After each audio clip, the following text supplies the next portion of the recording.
एक अस्पताल के नवजात वार्ड में कई नवजात शिशुओं के बीच एक अपनी अद्भुत सुंदरता के लिए खड़ी होती है। वर्षों बाद एक मनोरंजन पार्क में हम देखते हैं कि वह बच्चा बड़ा हो गया है। मोनिका के सभी दोस्त उसकी क्यूटनेस और चार्म से मोहित हैं। स्कूल में छुपा छुपी खेलते समय सभी लड़के बेसब्री से इंतजार करते हैं कि वह कब गिनती पूरी करेगी। सब यही उम्मीद करते हैं कि सबसे पहले वही उन्हें पकड़े। हर कोई मोनिका का ख्याल रखता है, उसके लिए सब कुछ आसान बनाने में जुटा हुआ है, किसी भी कीमत पर उसकी सुरक्षा करता है।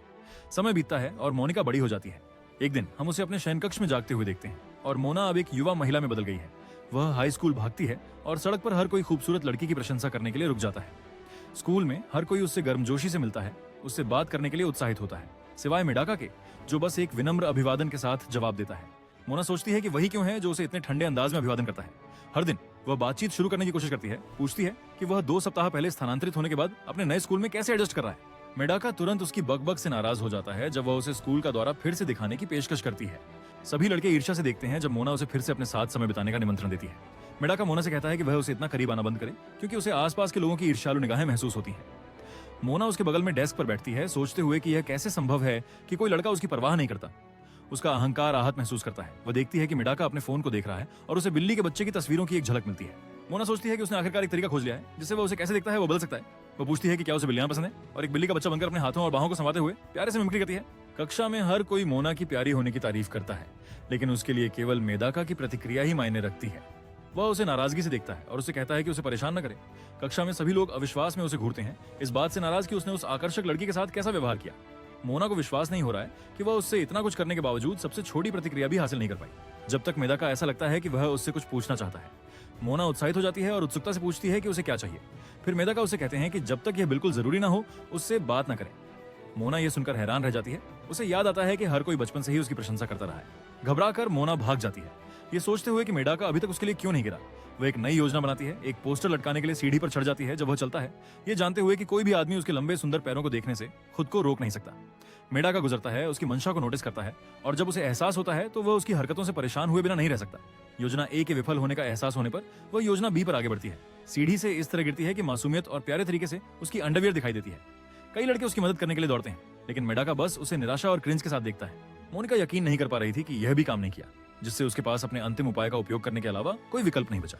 कक्षा के दौरान मोनिका हाथ उठाकर शिक्षक से कहती है कि उसे अच्छा महसूस नहीं हो रहा है और वह डिस्पेंसरी जाना चाहती है। शिक्षक एक लड़की स्वयंसेवक बनती है, लेकिन मोआना यात्रा का बहाना बनाती है और मेडाका पर झुक जाती है। शिक्षक से कहती है कि वह उसे ले जा सकता है। शिक्षक मेडाका से पूछता है कि क्या वह इसे संभाल सकता है और मेडाका के पास कोई विकल्प नहीं है लेकिन सहमत होने के लिए। अस्पताल में मोना उसे दीवार के खिलाफ कोने में ले जाती है। वह पूछता है कि क्या वह वास्तव में अस्वस्थ महसूस कर रही है। मोना जवाब देती है कि इस समय अस्पताल आमतौर पर खाली होता है और चूंकि वह पहला लड़का है जिसने उसे ऐसे चरम पर धकेला है, वह पूछती है कि क्या वह उसके लिए कुछ महसूस करता है। वह चिंतित है कि उसकी दूर की दृष्टि का अर्थ हो सकता है कि उसने उसे परेशान करने के लिए कुछ किया है। मेडका कहता है कि ऐसा नहीं है।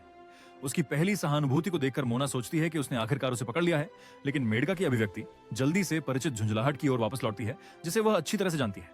यह महसूस करते हुए कि उसे जल्दी से काम करना है, वह उसका हाथ पकड़ती है और उसे बैठने के लिए ले जाती है, लेकिन वे पर्दे पर ठोकर खाते हैं और बिस्तर पर गिर जाते हैं। मोना को लगता है कि चीजें बहुत आगे बढ़ गई हैं और वह माफी मांगती है। फिर ध्यान देती है कि जब वह उसके ऊपर भी होती है तब भी वह चिढ़ा हुआ दिखता है।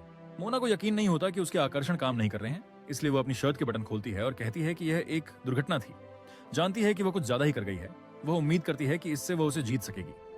मेडाका उस पर नाराज होकर उसे ना कहता है। जब यह भी काम नहीं आता तो मोना गुस्से में आ जाती है और गद्दा नीचे गिर जाता है, जिससे दोनों नीचे आ जाते हैं। मेडाका पूछता है कि क्या उसे चोट लगी है। आखिरकार एक छोटा सा घनिष्ठता का पल। मोना उस पल को महसूस करती है, लेकिन फिर उसे याद आता है कि उसकी शर्ट अभी भी खुली है। शर्मिंदा होकर वह जवाब देती है कि वह ठीक है और उसे जाने देने को कहती है। घबराई हुई मेडाका खड़ी होती है और उसे आश्वस्त करती है कि उसका ऐसा करने का कोई इरादा नहीं था। वो उसे बताता है कि उन्हें कक्षा में लौटना चाहिए और जाने से पहले सुझाव देता है कि ऐसे पल उस लड़के के लिए बचाकर रखे जो उसे वास्तव में पसंद हो, क्योंकि उसे लगता है कि शायद वह लड़का नहीं है। ये सुनकर मोना अनायास शर्मा जाती है। वह खुद पर गुस्सा हो जाती है कि उसने इस लड़के को उसे कुछ महसूस कराने की अनुमति दी जब इसे उल्टा होना चाहिए था। थोड़ी देर बाद मोना कक्षा में वापस जाती है। अन्य लड़के पूछते हैं कि क्या वह बेहतर महसूस कर रही है और वह जवाब देती है कि वह ठीक है। उनके मदद करने के लिए मेडाका को धन्यवाद देती है। कुछ अलग सा महसूस हो रहा है और मोना को एहसास होता है कि पहली बार लड़का सीधे उसकी तरफ देख रहा है। वह हालांकि उसकी नजर से नजर मिलाने की हिम्मत नहीं कर पाती और सोचती है कि वह क्यों शर्मिंदा और नर्वस महसूस कर रही है, जैसे कि वह उस पर फिदा हो रही हो। मोना अपनी डेस्क पर गिर जाती है, मेडाका की ओर देखती है और अपनी जिंदगी की कसम खाती है कि वह कुछ भी करके उसे अपने प्यार में पागल कर देगी। अगले दिन मोना स्कूल पहुंचती है, जहां सभी उसे गर्मजोशी से स्वागत करते हैं। वह हॉलवे में मेडाका से मिलती है और एक बार फिर वह उसे शिष्ट और ठंडी अभिवादन देता है। वह नोटिस करती है कि आखिरकार उसने स्कूल यूनिफॉर्म पहन ली है। मेडाका सरल हाँ के साथ जवाब देता है और आगे बढ़ जाता है। जैसे ही वह हॉलवे में एक जोड़ी लड़कियों के पास से गुजरता है, उनमें से एक असही उसे देखकर शर्मा जाती है, लेकिन दिखाती है कि कुछ हुआ ही नहीं। जिम कक्षा के दौरान मोना खिंचाव करती है, जिससे सभी लड़कों का ध्यान आकर्षित होता है, जो मंत्रमुग्ध हो जाते हैं। हालांकि वह केवल इस बात से चिंतित है कि क्या मेनका ने उसके सुडौल शरीर को देखा है। वह अन्य लोगों के उसे घूरने की परवाह नहीं करती, क्योंकि उसका एक मिशन है और वह सिर्फ मेनका है। वह उसका ध्यान आकर्षित करने के लिए उसे उसके साथ स्ट्रेचिंग करने के लिए चिल्लाती है, लेकिन वह उसे अनदेखा कर देता है और थोड़ा चिढ़ा हुआ लगता है, जिससे उसकी बाकी की सहपाठिनियां परेशान हो जाती हैं। कोच लड़कियों से उनके खेल के लिए तैयार होने का निर्देश देता है। मोना सोचती है कि वह और क्या प्रयास कर सकती है मेदाका का ध्यान आकर्षित करने के लिए, क्योंकि उसके पैर और छाती अब तक काम नहीं कर पाए हैं। फिर वह एक और विकल्प के बारे में सोचती है, लेकिन उसे पिछले दिन मेदाका के शब्द याद आते हैं। तुम्हें ऐसी बातें उस लड़के के लिए बचाकर रखनी चाहिए जो सच में तुम्हारी परवाह करता हो। कोच टीमों की घोषणा शुरू करता है, जबकि मोना खुद को समझाती है कि इससे कोई फर्क नहीं पड़ता। वह उसे अपनी ओर आकर्षित करने के लिए जो भी करना होगा करेगी। क्लास के बाद मोना थकी हुई होती है, उसके शरीर पर हल्का पसीना है। वह अपने आप को ऐसे सुखाती है कि उसका पेट दिख जाता है। लड़के मोना का यह रूप देखकर पागल हो जाते हैं, क्योंकि उन्होंने इससे पहले उसका यह रूप कभी नहीं देखा था। मोना को यकीन है कि उसकी मांसपेशियां और उसकी नाभि इतनी प्रभावी होंगी कि मेडाका उसके लिए गिर जाएगा, लेकिन लड़का बस मुड़कर चला जाता है और बड़बड़ाता है। साफ दिमाग, शुद्ध आत्मा। एक बार फिर मोना को हार का सामना करना पड़ा है। मेढक पानी के फव्वारों की ओर जाता है खुद को तरोताजा करने के लिए, और मोना जैसे सम्मोहित होकर उसके पीछे चलती है। वह सीधे उसकी ओर देखने से बचता है, जिसे मोना एक अच्छे संकेत के रूप में लेती है, लेकिन कुछ ठीक नहीं लगता। इसलिए वह अपना मिशन छोड़ने और दूर जाने का फैसला करती है। वह पीने के लिए नल खोलती है, और जैसे ही वह एक घूंट लेती है, मेढक उसकी ओर देखता है, हल्का सा शर्मिंदा होकर। जब वह देखती है तो वह जल्दी से अपनी नजरें हटा लेता है। मोना समझ जाती है कि आखिरकार उसने उसका ध्यान खींच लिया है। फिर गलती से उसने नल पर अपना हाथ बंद कर लिया, जिससे पानी उसके ऊपर छिटक गया और उसकी शर्ट पूरी तरह से भीग गई। मेडका शर्मिंदगी में चिल्लाने लगती है जब वह दृश्य देखती है, और मोना भी चीखने लगती है जब उसे एहसास होता है कि क्या हुआ है। वह नीचे झुकती है और खुद को ढकने की कोशिश करती है, ताकि वह मेडका के सामने और बेवकूफ न बने। लेकिन यह सब एक हताश प्रयास है, ताकि वह अपने भीगे हुए शरीर को मेडका की नजरों से छुपा सके और उसे घूरते हुए शर्मिंदगी से बच सके। दयालुता के एक दुर्लभ कार्य में मेढक ने अपनी शर्ट उतार दी और उसे उसकी प्रकट होती हुई शरीर को छुपाने के लिए उड़ा दिया। मोना उसकी काया को देखकर शर्मा जाती है। मेडाका जिम वापस जाने का फैसला करता है, और मोना उसके इशारे के लिए उसे धन्यवाद देती है। जैसे ही मेडाका दूर चला जाता है, मोना अपने आप से सोचती है, अब ये एकदम सही पेट दिखाने जैसा है। इस बीच दरवाजे के पीछे छिपी लड़की पूरी घटना को देखती है। स्कूल छोड़ते समय मेडाका को अचानक याद आता है कि जो शर्ट वह मोना के पास छोड़ आया था, वह पसीने से भीगी हो सकती है। दो लड़के उससे मिलते हैं और पूछते हैं कि क्या वह मोना के साथ बहुत सख्ती कर रहा है, ये बताते हुए कि वह उसे जीतने के लिए बहुत मेहनत कर रही है, और सुझाव देते हैं कि उसे इस बारे में अधिक विचारशील होना चाहिए। मेडका ने उनकी बातों को अनदेखा करने का निर्णय लिया और चलता रहा, लेकिन वे सिविल बातचीत करने पर जोर देते हैं। वह उन्हें एक पार्क में ले जाता है और समझाता है कि वह एक बिल्ली के मंदिर का उत्तराधिकारी है और अपने कर्तव्यों के कारण लड़कियों के बहुत करीब नहीं जा सकता है। उसके कभी कोई प्रेमिका नहीं थी, क्योंकि उसके गांव में केवल बुजुर्ग और बकरियां थीं। साथ ही वह लड़कियों के बारे में कुछ नहीं समझता, क्योंकि उससे कभी उनके साथ बातचीत करने का मौका नहीं मिला। लड़कों को समझ में आने लगता है कि मेडका मना के साथ जिस तरह से व्यवहार करता है, उसके पीछे क्या कारण है। भले ही वह उसे थामे रखने की पूरी कोशिश करती है, वो मना को जानबूझकर नजरअंदाज नहीं कर रहा है। उसे बस नहीं पता कि उसके साथ कैसे व्यवहार करना है। सिर्फ उसके साथ नहीं, बल्कि सभी लड़कियों के साथ सामान्य रूप से। मेडका मानता है कि उसने केवल टीवी शो में मोना जैसी खूबसूरत लड़कियां देखी हैं। पिछले कुछ दिनों में मोना ने जो सभी शो और प्रदर्शन किए हैं, उन्हें याद करके उसे लगता है कि वह बहुत आसानी से बड़े लीग में फेंक दिया गया है। अपने गांव के विपरीत शहर प्रलोभनों से भरा हुआ है, जिससे उसके लिए अपने मार्ग पर ध्यान केंद्रित करना बहुत कठिन हो जाता है। लड़के समझते हैं, लेकिन तर्क करते हैं कि चाहे कुछ भी हो जाए, उसके प्रति थोड़ा अधिक अच्छा होने की कोशिश करने में कोई नुकसान नहीं होगा। मेडका उनसे सहमत है, लेकिन जानता है कि अगर वह थोड़ी भी डील दे देता है तो वह उसके लिए फिसल जाएगा। वह किसी लड़की में अपने विश्वास को धोखा देने से इनकार करता है, जैसा कि उसने अपनी जंगली कल्पनाओं में भी कभी उम्मीद नहीं की थी। लेकिन फिर एक पल के लिए वह उसे डेट करने की कल्पना करता है, लेकिन वह अशुद्ध विचार को भगाने के लिए चिल्लाता है और फिर से बड़बड़ाने लगता है, स्वच्छ मन, शुद्ध आत्मा। लड़कों को एहसास होता है कि यह मंत्र उसकी सोच को नियंत्रित रखने में मदद करता है। मेडाका खुद को याद दिलाता है कि उसने अपना मन मजबूत करने और सांसारिक इच्छाओं से मुक्त जीवन जीने के लिए स्कूल बदला। अगले दिन मोना उसे उसकी शर्ट वापस देती है, ताजी धुली हुई। मेडाका उसे कहता है कि यह आवश्यक नहीं था, लेकिन मोना मजाक में पूछती है कि क्या वह इसे अपनी सुगंध बनाए रखने के लिए चाहता है। एक बार फिर मेडाका अपने विश्वास को बनाए रखने के रास्ते पर प्रत्यक्ष विरोधी का सामना करते हुए अपने संयम को बनाए रखने के लिए संघर्ष करता है। जैसे ही वह स्कूल पहुंचती है, कला कक्ष में लड़के उत्सुकता से देखते हैं जैसे मोना मेडाका के लिए पोज देती है ताकि वह उसे चित्रित कर सके। वे मोना को देखकर मोहित होते रहते हैं, कहते हैं कि वह हमेशा की तरह आकर्षक बनी हुई है। हालांकि मोना को उनकी परवाह नहीं है, लेकिन मेडाका उससे नजरें चुराते हुए अपने ड्राइंग बोर्ड पर ध्यान केंद्रित करता है ताकि अपवित्र विचारों को दूर रख सके। उसके ध्यान की कमी से निराश होकर मोना सुझाव देती है कि वह उसके दुर्लभ मॉडलिंग प्रस्ताव का लाभ उठाए और उसे जैसे चाहे वैसे पोज करने दे, यहाँ तक कि मजाक में बिना कपड़ों के पोज देने की भी बात करती है। ये सुनकर उसके बगल में बैठे लड़के ने लगभग अपने बाल खींच लिए, मेढक को मिल रहे उपहार से ईर्ष्या करते हुए। मेडाका की प्रतिक्रिया की कमी उसे नाराज करती है, क्योंकि यह सिर्फ एक मजेदार मजाक था।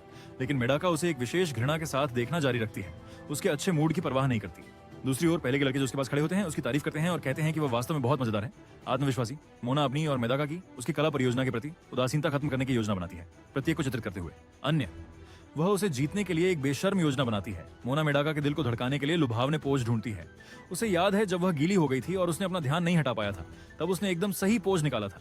मेडाका अपने सिद्धांत पर ध्यान केंद्रित करके अशुद्ध विचारों से लड़ता है, लेकिन जब मोना अपनी मुद्रा बदलती है तो उसका खून सिर पर चढ़ जाता है। अनुचित विचारों को रोकने के लिए वह अत्यधिक ध्यान की स्थिति में प्रवेश करता है। वे काम करना शुरू करते हैं और मेडाका केवल एक अच्छा चित्र बनाने पर ध्यान केंद्रित करता है। मोना नहीं समझती कि वह उसे मॉडल बनाकर इतनी शांति से इसे कैसे कर सकता है। इस बीच कक्षा में एक लड़की मोना को घूरते रहने से खुद को रोक नहीं पाती है, जिससे उसकी मॉडल उसे डांटती है कि वह ध्यान नहीं दे रही है। मोना उत्तेजक ढंग से पोज दे रही है और देखती है कि उसके सहपाठी मेडाका की तुलना में अधिक ध्यान से देख रहे हैं। वह उससे पूछती है कि अब वह किस हिस्से को ड्रॉ कर रहा है। मेडाका जवाब देता है कि वह उसकी गर्दन पर काम कर रहा है, जिससे मोना को ऐसा महसूस होता है जैसे वह उसे निगल रहा है। आंखें, जब वह खोजती है कि लड़का ठीक उसी क्षेत्र को देख रहा है, मोना शर्माने लगती है, क्योंकि केवल इस तथ्य से कि वह उसकी गर्दन को देख रहा है, वह कई गलत बातों के बारे में सोचना शुरू कर देती है। और जैसे ही वह गर्म एहसास उसके शरीर को अपने वश में कर लेता है, मोना खुद को रोक नहीं पाती। अभिभूत होकर वह लड़कियों के बाथरूम की ओर भागती है। यह चाहती है कि मेडाका हमेशा उसे उसी तरह देखे। कक्षा में वापस लड़के मेडाका के विस्तृत काम की प्रशंसा करते हैं और उसे पूछते हैं कि वह इसके साथ क्या योजना बना रहा है। मेदाका अपने चित्र के लिए विभिन्न परिदृश्यों की कल्पना करता है और प्रार्थना करने लगता है। बाद में पुस्तकालय में मेदाका अपने गृह कार्य के लिए एक पुस्तक की तलाश करता है। केवल यह पाता है कि मोना उसे उठा रही है। मोना मजाक में कहती है कि यह भाग्य होना चाहिए और सुझाव देती है कि वे इसे एक साथ पढ़ें। मेडाका मना करते हुए उसे किताब देती है और चली जाती है, प्रार्थना करते हुए। आखिरकार उसका हाथ गलती से छूने भर से उसका मन भूकंप से अधिक अशांत हो जाता है। मोना की बात करें तो वह उसके पीछे रहती है, जितना हो सके उसे समझने की कोशिश करती है। निराश होकर मोना देखती है कि कला कक्षा की लड़की अभी भी उसे घूर रही है, और जब वह लड़की की ओर पलटकर देखती है तो वह लड़की डरकर लाइब्रेरी छोड़ने में कामयाब हो जाती है। अस्वीकृति से निराश न होते हुए मोना मेडाका के व्यक्तिगत क्षेत्र में घुसपैठ करने का निर्णय लेती है। जब दोनों किताब पढ़ रहे होते हैं तो उनके पास बैठे लड़के दूर से देखते हैं, मकू को शाप देते हैं क्योंकि वे उसकी जगह होना चाहते हैं, मोना की कंपनी का पूरी तरह से आनंद लेने के लिए। जहां तक हारुनो की बात है, वह मोना के साथ जुनूनी रहती है और दूर से उसे घूरती है। फिर से जब वह देखती है कि लड़की जाहिर तौर पर उसे कुछ बताना चाहती है तो मोना ये नहीं समझ पाती कि हारुनो उसके पास आने के बजाय दूर क्यों रहती है। पीछे सोचते हुए उसे याद आता है कि हारुनो उसे आर्ट क्लास में देख रही थी और संयोग से उस मौके पर वह मेडाका के साथ थी। इसे ध्यान में रखते हुए मोना निष्कर्ष निकालती है कि हारुनो वास्तव में मेडाका को देख रही है क्योंकि वह उस पर फिदा है। यह महसूस करते हुए कि वह अब हारुनो के साथ प्रतिस्पर्धा कर रही है, मोना को एहसास होता है कि मेडाका के साथ अपना सारा समय बिताने के बावजूद वह उसकी ओर देखता भी नहीं। अपनी रणनीति बदलने के लिए दृढ़ निश्चयी वह हारुनो के व्यवहार का विश्लेषण करना शुरू कर देती है, इस विश्वास के साथ कि मेडाका को शांत, किताबें पढ़ने वाली लड़कियां पसंद है। वह चिंतित है कि कहीं मेडाका को हारुनो जैसी लड़कियां पसंद ना हो। आखिरकार उसने जो प्रयास किया है, मोना किसी और को उसे छीनने नहीं देगी। इसके अलावा मेडाका उसकी ओर कोई दिलचस्पी नहीं दिखाता, इसलिए वह और समय बर्बाद नहीं कर सकती और उसे अब कुछ करना होगा। वह मेडाका को जीतने के लिए अपना पूरा सामर्थ्य दिखाने के लिए दृढ़ संकल्पित है। अपना विश्लेषण पूरा करने के बाद मोना हारुनो की तरह व्यवहार करने लगती है, यहाँ तक कि चरित्र में पूरी तरह से ढलने के लिए चश्मा भी पहन लेती है। वह उसके सामने चाय का कप और चश्मा के साथ बैठती है, संभवतः काउंटर के ऊपर, ये देखने के लिए कि क्या वह उसे अपने अलग पक्ष से प्रभावित कर सकती है। जैसे ही वे उसे चश्मा पहने देखते हैं, पुस्तकालय में मवेशी फिर से उसकी पूजा करने लगते हैं। उसके अनुयायी, जो आमतौर पर उसकी हर चाल की प्रशंसा करने के लिए उत्सुक रहते हैं, पुस्तकालय में उसके साहसी व्यवहार से चौंक जाते हैं और नियम तोड़ने वाली चाय की अनदेखी कर देते हैं। मोना को यकीन है कि उसका बौद्धिक मोना अभिनय लाइब्रेरी के माहौल के साथ अच्छी तरह फिट बैठता है और वह मेडाका का दिल जीतने के लिए आश्वस्त है। मेडाका उसकी चश्मे को नोटिस करता है और सोचता है कि वह प्यारी लग रही है, लेकिन जल्दी से आगे के विचारों से बचने के लिए नीचे देखता है। मोना इसे नोटिस करती है और उसके पैर से उसके पैर को छूती है, जिससे उसकी रीढ़ में सिहरन दौड़ जाती है। यह जानते हुए कि वह उसे जीतने के करीब है, मोना उससे प्यार से पूछती है कि वह उसके बारे में क्या सोचता है। दिव्य शक्ति जुटाते हुए मेडका खड़ा होता है और दृढ़ता से उससे उसे लात मारना बंद करने का अनुरोध करता है। एक बार फिर मोना के प्रयास विफल हो जाते हैं और हारुनो इस दृश्य को मोहित होकर देखता है। मोना को पता चलता है कि हारुनो को मेदका से बेइंतहा मोहब्बत हो गई है, जिससे वह मोना की नई प्रतिद्वंद्वी बन गई है। इसके बाद मोना हारुनो का पीछा करना शुरू कर देती है।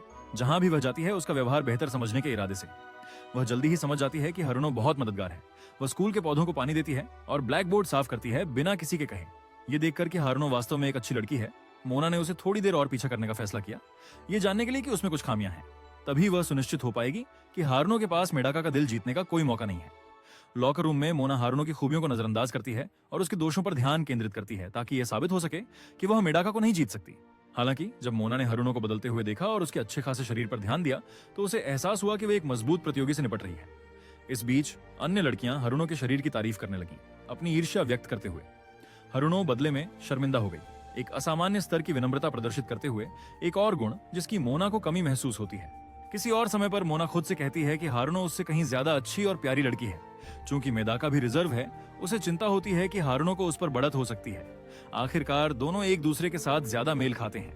निराश होकर मोना ट्रैक पर दौड़ती है ताकि भड़ास निकाल सके। परेशान कि हारुनो में वो गुण हैं जो उसमें नहीं है।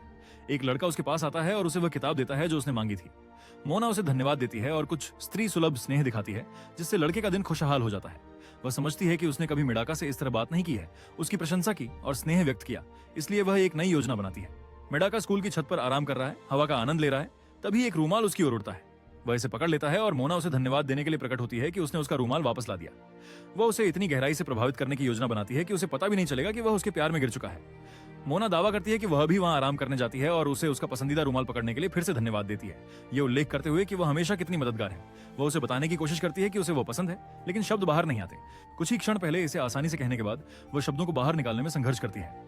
हवा उसकी स्कर्ट को उठा लेती है, उसे मजबूर करती है कि वह उसे पकड़ कर रखे, जबकि वह अपनी भावनाओं को व्यक्त करने की कोशिश करती रहती है। जब वह इसे प्रबंधित नहीं कर पाती तो वह कह देती है कि वह उसे घृणा करती है। मेडाका उसे आश्वस्त करता है कि उसने उसकी स्कर्ट के नीचे नहीं देखा, लेकिन मोना बातचीत को स्थगित करने का निर्णय लेती है। दबाव बढ़ता है क्योंकि उसे लगता है कि समय समाप्त हो रहा है और वह हारुनो को उसे जीतने नहीं देने के लिए दृढ़ होती है। 1 महीना बीत गया और मोना को मेदाका को मनाने में ज्यादा प्रगति नहीं हुई, जिससे वह पहले से ज्यादा निराश हो गई। कक्षा में महोत्सव समिति के लिए चुनाव होते हैं। छात्र ये देखने के लिए बैलेट खींचते हैं कि कौन इसका हिस्सा होगा। मेदाका का बैलेट दिखाता है कि वह भाग नहीं लेगा, जबकि हारुनो पहली लड़की चुनी गई है। मोना दूसरी लड़की चुनी जाती है। हारुनो मोना के साथ काम करने को लेकर उत्सुकता दिखाता है, जो विनम्रता से वही भावना व्यक्त करती है, लेकिन मन ही मन वह सभी अपशब्द गिनती है जो वह जानती है। क्लास के बाद वे त्योहार की गतिविधि पर निर्णय लेने के लिए मिलते हैं, जैसे कैफे, नाटक या भूतिया घर। हारुनो पूछती हैं कि मोना के समूह ने हाई स्कूल में क्या किया था। मोनिका ने जवाब दिया कि उनके पास एक वेशभूषा कैफे था, जिसे हारुनो पसंद करते हैं, सोचते हुए कि मोना एक प्यारी ओवरसाइज वेशभूषा में है। मोना तुरंत इस विचार को अस्वीकार कर देती है, खुद को एक विशाल वेशभूषा में सोचते हुए जो उनके आकार को छुपा देता है। जैसे जैसे वे काम जारी रखते हैं, मोना हारुनो को समझने की कोशिश करती है, ये जानकर कि अब वे एक उलझे हुए प्रेम त्रिकोण का हिस्सा हैं, जहां केवल वही मेदाका को अपने प्यार में फंसाने में रुचि रखती है। हालांकि हारुनो अपनी प्रेम प्रतिद्वंद्वी के साथ सहयोग करने में असामान्य रूप से खुश लगती है, जिससे मोना को आश्चर्य होता है कि क्या हारुनो उसे एक योग्य प्रतियोगी के रूप में नहीं देखता। जब मोना का पेन खत्म हो जाता है तो हारुनो खुशी से उसे एक अतिरिक्त पेन ऑफर करता है और हारुनो का फोन बजता है। वह उसे मना की नजरों से लगभग तुरंत बाहर रखते हुए उसे जल्दी से पकड़ लेती है। यह ऐसा है जैसे हारुनो किसी कारण से मोना की आंखों से कुछ छिपाने की कोशिश कर रही है। जिज्ञासु मोना पूछती है कि क्या हो रहा है, लेकिन हारुनो इस बात पर जोर देती है कि मोना ही एकमात्र है जो इसे नहीं देख सकती। मोना, जो अब यह रहस्य जानने के लिए दृढ़ संकल्पित थी, क्योंकि वह उम्मीद नहीं कर रही थी कि हारुनो इस विचार को अस्वीकार करेगा, विनम्रता से इसे देखने का अनुरोध करती है, लेकिन हारुनो मना कर देता है और भाग जाता है। मोना उसके पीछे भागती है, यह जानने की मांग करती है कि वह फोन क्यों नहीं देख सकती। हारुनो चिल्लाती है कि मोना उसे नफरत करेगी अगर वह देखेगी। मोना वादा करती है कि वह तब तक नफरत नहीं करेगी जब तक वह मेदाका से दूर रहती है। हारुनो को पकड़ते हुए फोन जमीन पर गिर जाता है। फिर मोना उसे उठाती है और खुद को हारुनो के वॉलपेपर के रूप में देखती है, जो कुछ हद तक आश्चर्यजनक है, लेकिन कम से कम इसका मेदाका से कोई संबंध नहीं था। शर्मिंदा होकर हारुनो रोने लगती है और मोना से उसे नफरत न करने की भीख मांगती है। वह बताती है कि वह प्रवेश समारोह से मोना की नंबर 1 प्रशंसक रही है। मोना लोग सुंदर दिख रही थी और उसने सभी को मुस्कुराने पर मजबूर कर दिया, इसलिए हारुनो ने चुपके से तस्वीरें लेना शुरू कर दिया। कुछ अजीब नहीं, बस करीब 300 फोटो। मोना को एहसास होता है कि हारुनो मेडाका का पीछा नहीं कर रही है, बल्कि उनका पीछा कर रही है। हारुनो स्वीकार करती है कि वह वॉलपेपर बदलना चाहती थी, इससे पहले कि मोना इसे देखे, ताकि वह अजीब न लगे, लेकिन अब बहुत देर हो चुकी है। लेकिन मोना इसे देखकर परेशान होने के बजाय राहत महसूस करती है, क्योंकि कम से कम वह मेडाका का पीछा करने के लिए उसके साथ प्रतिस्पर्धा नहीं कर रही है। मोना उसे गले लगाती है, उसे आश्वस्त करती है कि सब ठीक है और उसे अजीब नहीं समझती। गले लगाते समय मोना को याद आता है कि उसने पीछा करते समय मेडाका के लिए अपनी भावनाओं को कबूल किया था। वह इसे छुपाने की कोशिश करती है, यह कहकर कि वह एक मछली के बारे में बात कर रही थी जिसका नाम मेडाका है। लेकिन हारुनो को यह बात समझ नहीं आती, क्योंकि उसने मोना पर इतनी करीब से नजर डाली है कि उसने मेडाका से मिलने के बाद उसके बदलावों को देखा है। वह मोना को उसका दिल जीतने में समर्थन देने की पेशकश करती है। विडंबना यह है कि मोना को यह तब परेशान करता है जब कोई उसकी बात नहीं सुनता। अगले दिन स्कूल में छात्र स्कूल के सांस्कृतिक उत्सव की तैयारी कर रहे हैं, जिसकी योजना वे अब कुछ समय से बना रहे हैं। काम करते समय मोना के पास हारुनो आता है, लेकिन जब वह देखती है कि वह लड़की बार बार उससे बात करने आती है, तो मोना कम सहायक होने लगती है और केवल बुनियादी उत्तर देती है। हालांकि जब वह मेदक को देखती है और उसे केवल स्कूल वर्क पर ध्यान केंद्रित करते हुए देखती है, तब भी मोना चाहकर भी उससे नजर नहीं हटा पाती।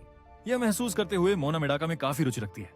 हारुनो कहती है कि वह मोना के लिए प्रोत्साहित कर रही है और मानती है कि सांस्कृतिक उत्सव उसके लिए दिखाने का एक अच्छा अवसर होगा। मगर यह सुनकर मोना विषय बदलने की कोशिश करती है, फिर से कहती है कि उसे मेदाका पसंद नहीं है, जैसा कि हारुनो सोच रही है।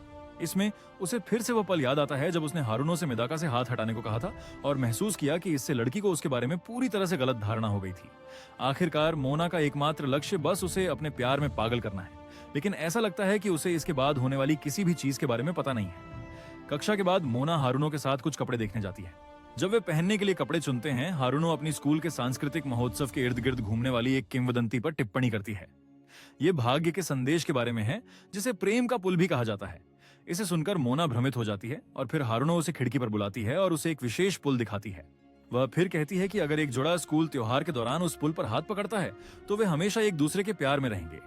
ऐसा कहते हुए हारुनो को उम्मीद है कि मोना उस पुल पर मिडाका का हाथ पकड़ पाएगी ताकि वे अपने संबंध को मजबूत कर सकें। ये सुनकर मोना एक बार फिर उसे मनाने की कोशिश करती है कि उनके पास कुछ नहीं है, लेकिन बातचीत के बीच में शिक्षक हारुनो को एक और जगह ले जाते हैं। जहां तक मोना की बात है, उसे यह एहसास होता है कि वह हारुनो को यह समझाने में सक्षम नहीं होगी कि उसे वह पसंद नहीं है जब तक कि वह लड़के को जल्द से जल्द अपने प्यार में नहीं डाल सकती। इसके बाद वह कई कपड़े आजमाने लगती है, उम्मीद करती है कि कोई ऐसा पहनावा मिलेगा जो उसे अद्वितीय बना देगा। केवल तभी वह मेदाका को तुरंत अपने प्यार में डाल सकेगी। लेकिन कुछ कपड़े आजमाने के बाद वह सभी को छोड़ देती है और कहती है कि उसे सही कपड़ों का सेट ढूंढना है जो मेडाका का दिल तेज कर दे। थोड़ी और कोशिश करने के बाद वह सही लुक खोजने में सफल होती है। इस मामले में वह फेस्टिवल में प्लेबॉय बनी के रूप में जाने वाली है, लेकिन जैसे ही वह आईने में देखती है, उसे महसूस होता है कि यह पोशाक बहुत ज्यादा त्वचा दिखा रही है, जो उसे कुछ असहज महसूस कराती है। फिर वह अपने लुक को बदलने की संभावना पर विचार करना शुरू करती है, लेकिन जैसे ही वह यह कहती है, मिडाका खुद कमरे में प्रवेश करता है और उसे उस आकर्षक पोशाक में देखता है। इस पर मोना मिर्च से भी अधिक लाल हो जाती है और उस पर पीठ फेर लेती है। जहां तक मेदाका का सवाल है, वह भी शर्मा जाता है और पूछता है कि वह उन कपड़ों को क्यों पहन रही है। फिर वह बहाना बनाती है कि वह बस त्योहार समिति के हिस्से के रूप में कुछ कपड़े आजमा रही है। जहां तक मेदाका का सवाल है, वह कागजात छोड़ देता है जो वह ला रहा था और कहता है कि उसका वहां केवल एक ही काम है, वो है कमरे में कागजात छोड़ना। लेकिन मोना को इस लुक में देखने के बाद वह मुश्किल से काम कर रहा है। वह स्पष्ट करता है कि वह 1 सेकंड में चला जाएगा, लेकिन जैसे ही वो कागज इकट्ठा करता है, मोना को हारुनो की दूर से आती आवाज सुनाई देती है और उसे एहसास होता है कि अगर वह उसे मिडाका के बगल में बनी के रूप में कपड़े पहने हुए देख लेगी तो चीजें और भी अजीब हो जाएंगी और इस अवसर पर कोई भी स्पष्टीकरण उपयुक्त नहीं होगा। इसलिए जैसे ही हारुनो कमरे में प्रवेश करने वाली होती है, मोना मिडाका को खींचती है और उसके साथ कपड़े के बीच अलमारी में छिप जाती है। लेकिन जब वे बहुत करीब आ जाते हैं, उसके तथाकथित खरबूजे उसे छूने लगते हैं, जिससे वह बिना किसी प्रतिक्रिया के रह जाता है। इस बीच हारुनो फर्श से कागज उठाती है, ये सोचते हुए कि वे कहां से आए। इस पर मोना पूरी तरह से तनाव में आ जाती है, क्योंकि वह मिडाका के बहुत करीब है। वह उम्मीद करती है कि उसे उसकी बढ़ी हुई दिल की धड़कन महसूस नहीं हो रही है। आखिरकार वह पहले ही उससे बहुत अधिक जुड़ रही है, क्योंकि वह उसके साथ चिपकी हुई है। इस बीच मेदाका खुद को क्रॉस करना जारी रखते हैं और आखिरकार वह अपने दिमाग से किसी भी अनुचित विचार को साफ करने में सफल होते हैं ताकि टूट न जाए। हालांकि जब वह उसे अपने पास की हवा में तेजी से सांस लेते हुए देखती है तो मोना को गुदगुदी महसूस होने लगती है, जिससे वह लगभग जोर से हंसने लगती है। लेकिन वह खुद पर नियंत्रण कर लेती है। हारुनो को लौटते हुए वही शिक्षक जो पहले आया था, वह फिर से हारुनो से अनुरोध करते हुए दिखाई देता है कि वह फिर से उनके साथ आए। दोनों के जाने के बाद मेदाका और मोना आखिरकार उस तंग छुपने की जगह से बाहर निकलने में सफल होते हैं, जिस पर मोना राहत की सांस लेती है और फिर देखती है कि उसने अभी अभी लड़के को कुछ बहुत कीमती चीज दी है। वह उस पर नजर रखती है कि क्या यह उसे उसके प्यार में पड़ने के लिए पर्याप्त था और वह इसके बारे में पूरी तरह से उम्मीद कर रही है। लेकिन अंत में वह हमेशा की तरह निराश हो जाती है, क्योंकि उसका प्रेमी लड़का अपने आत्मा को दुनिया के विचारों जैसे जुनून से दूर रखता है। जब वह उसकी प्रतिक्रिया देखती है तो उसे एहसास होता है कि उसने वास्तव में उस तरह की पोशाक पहनकर बहुत दूर चली गई, क्योंकि प्लेबॉय बनी पोशाक में कुछ भी प्यारा नहीं है। दूसरी ओर मेदका कहती है कि वह उस पोशाक में प्यारी लग रही है। हालांकि वह उसे याद दिलाता है कि वह अपने भले के लिए बहुत अधिक त्वचा दिखा रही है। फिर वह अचानक कमरे से निकल जाता है। मोना इस बारे में सोचती है कि उसने अभी क्या सुना और महसूस करती है कि उसका दिल जोर से धड़क रहा है, जिससे वह कुछ भी समझ नहीं पाती, क्योंकि उसके लिए मेदका कभी ऐसा आकर्षक लड़का नहीं था, या उसने उसे पसंद किया या ऐसा कुछ। उसके दिमाग में वो खुद को साबित करने के लिए उसे प्यार में गिराना चाहती है। मेडाका के बारे में जब उसे याद आता है कि उसने उसे प्यारा कहा था, तो वह सब शर्माते हुए अपने मन की सुरक्षा के लिए खुद को क्रॉस करता है। साफ अगली सुबह मोना आत्मविश्वास से भरी कक्षा में जाती है, क्योंकि यहाँ तक कि मेदाका भी मानते हैं कि वह प्यारी है, इसलिए उसे उसकी ओर झुकाने का उसका मिशन पहले ही पूरा हो चुका है। वह उससे बात करने की कोशिश करती है, सोचती है कि लड़का उसके चेहरे पर मुस्कान के साथ जवाब देगा, लेकिन इसके बजाय वह हमेशा की तरह उसी गंभीर नजर से उसे घूरता रहता है। जब त्योहार का समय आता है तो सभी लड़कियां बनी कान पहनती हैं, लेकिन छोटे कपड़ों के बिना। भाग इस बार वे कुछ कपकेक बनाने लगते हैं, जिन्हें वे लिविंग रूम में बेचते हैं। जब अचानक कुछ लड़कियां मोना के पास जाती हैं और उसे खाना बनाने से ब्रेक लेने को कहती हैं। फिर मोना मिडाका को ब्रेक लेने के लिए बुलाती है, लेकिन लड़का जोर देकर कहता है कि वह अभी थका नहीं है और काम करना चाहता है। हालांकि मोना कहती है कि उसे इतना मेहनत करने से भूख लगी होगी। फिर मिडाका खरगोश केक का एक टुकड़ा खाता है और कहता है कि यह उसे काम के दौरान पर्याप्त रूप से भरा रखने के लिए काफी होगा। लेकिन ग्राहक के ऑर्डर खाते देख उनकी कक्षा के एक अन्य सहपाठी ने उसे डांटा। जहां तक मोना की बात है, वह यह देखती है कि उसने उसे प्यारा कहा। इसका मतलब यह नहीं कि वह उसे पहले ही पा चुकी है। वास्तव में उसे लगता है कि वह उसे पहले से भी ज्यादा ठुकरा रहा है, क्योंकि वह तो अब उसे देखना भी बंद कर चुका है। यह देखकर मोना निष्कर्ष निकालती है कि वह उसे अचानक प्यारी कहने के लिए शर्मिंदा है। अचानक हारुनो उनके पास आता है और दोनों से कैफे का विज्ञापन कमरे के बाहर करने के लिए कहता है, ताकि अधिक ग्राहक आकर्षित हो सकें। जब वे एक भूतिया घर थीम वाले आयोजन के पास से गुजरते हैं तो मोना चौंक जाती है और कहती है कि उन्हें कहीं और ग्राहक खोजने जाना चाहिए। लेकिन जैसे ही वह मेडाका की ओर देखती है, वह उसे खुशी की नजर से देखती है और फिर पूछती है कि क्या वह कमरे में प्रवेश करना चाहेगा। मेडाका कहता है कि उसे अंदर जाने या न जाने से कोई फर्क नहीं पड़ता। हालांकि मोना उसकी नजरों से देखती है कि लड़का वास्तव में कमरे में प्रवेश करना चाहता है। इसके साथ मोना ने अपने डर का सामना करने का फैसला किया और खुद को यकीन दिलाया कि डरने की कोई बात नहीं है। आखिरकार एक भुतहा घर की सजावट बेवकूफी भरी थी और बच्चों द्वारा बनाई गई थी, जो उसे और अधिक महसूस कराता है। राहत महसूस कर रही थी। लेकिन जैसे ही वह कमरे में प्रवेश करती है और छात्रों की वेशभूषा और मेकअप देखती है, मोना एक बच्चे की तरह डर जाती है और नोटिस करती है कि छात्रों ने वास्तव में कमरे को बहुत डरावना बना दिया है। जहां तक मेडाका की बात है, वह कमरे की पूरी सजावट की सराहना करता है और यह भी नोटिस करता है कि वातावरण में ठंडी हवा है, जो माहौल को और भी डरावना बना देती है। इस पर मोना को यह अजीब लगता है कि मेडाका इस तरह के माहौल में भी इतना उत्साहित है। चलते समय मोना की स्कर्ट एक कब्र में फंस जाती है और वह उसे कहती है कि उसे खुद को मुक्त करने के लिए एक क्षण दें। हालांकि मेडाका उसे नजरअंदाज करता है और कमरे के विवरण की प्रशंसा करने पर ध्यान केंद्रित करता है। जैसे ही वह उसे फंसा हुआ देखता है, मेडाका अपनी आंखें ढक लेता है। लड़की की स्कर्ट उठी हुई देखने से बचता है। मौन के लिए वह कमरे से बाहर भागती है, सबको चिल्लाकर बताती है कि उसे भूतिया घर पसंद नहीं। वहीं हरुनो रसोई में मोना की हिम्मत बढ़ाती रहती है, आशा करती है कि वह मेडाका के साथ घुल मिल रही है। पड़ोसी लड़के उसे चेतावनी देते हैं कि पकौड़ी जल रही है। मोना की ओर लौटते हुए वह कहती है कि हरुनो की योजना उसे मेडाका के करीब लाने के लिए अंत में एक आपदा साबित हुई। लेकिन अपने विलाप के बीच वह फिर से खुश हो जाती है और उनके सफर को और रोमांचक बनाने का फैसला करती है। इस मामले में वह उसे क्रेप्स खाने के लिए ले जाती है। जब वह खाती है तो मेढक उसे उसके गाल पर चिपकी हुई क्रीम की बूंदों के बारे में बताता है।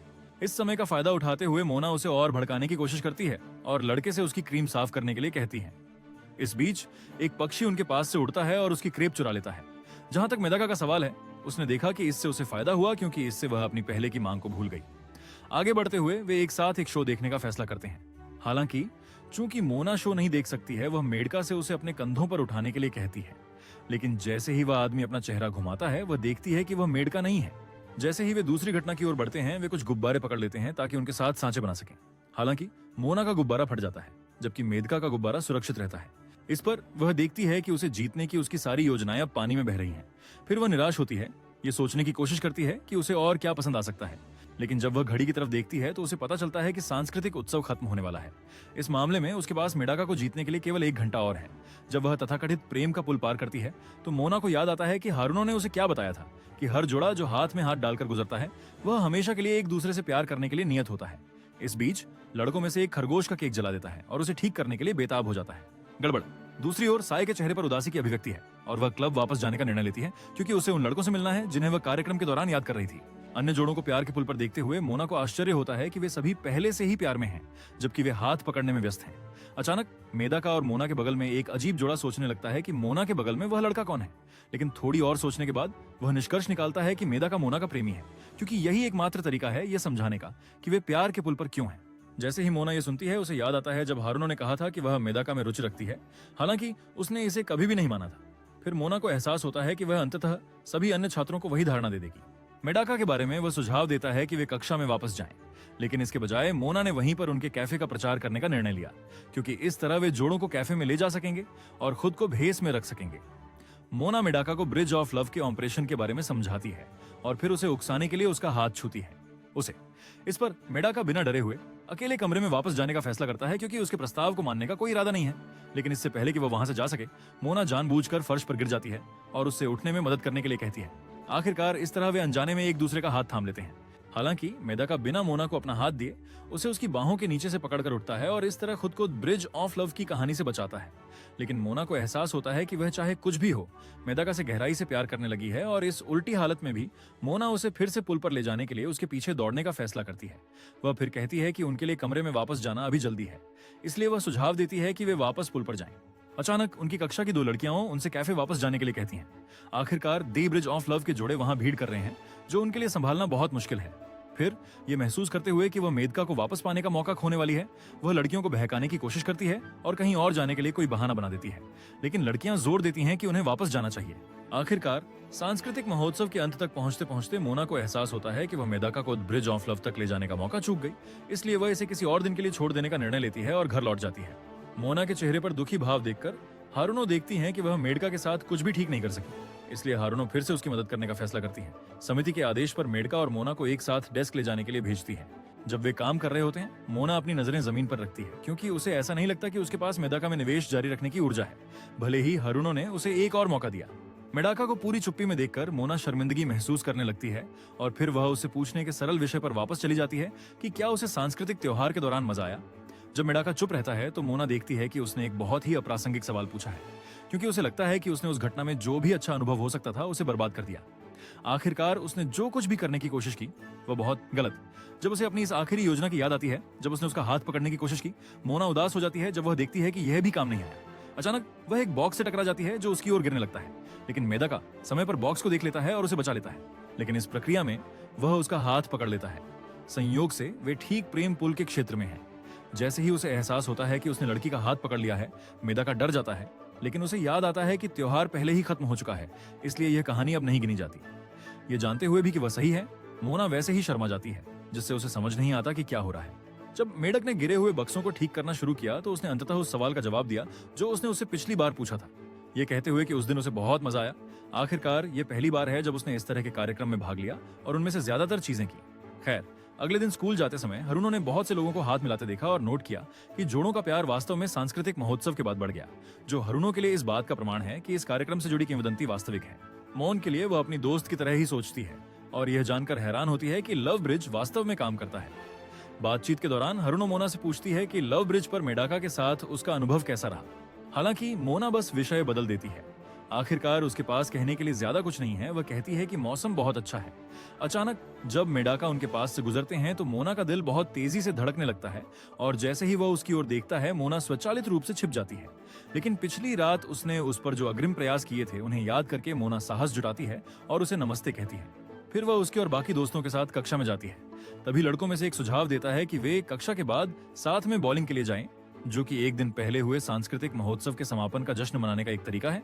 जब हारुनो देखता है कि मोना उनके साथ जाएगी तो हारुनो भी जाने का फैसला करता है। पहले से ही गेंदबाजी की जगह पर मोना एक परफेक्ट स्ट्राइक करती है और फिर वह मेडाका की ओर देखती है, ये उम्मीद करते हुए कि उसने उसकी चाल देखी। जब वह अपने दोस्तों के पास लौटती है तो वह सभी के हाथ को हाई फाइव मोशन में छूती है, जैसे स्ट्राइक का जश्न मना रही हो। लेकिन जब उसकी बारी मेडाका के हाथ को छूने की आती है, मेडाका शर्म से भर जाता है और वह पल याद करता है जब उन्होंने हाथ मिलाया था।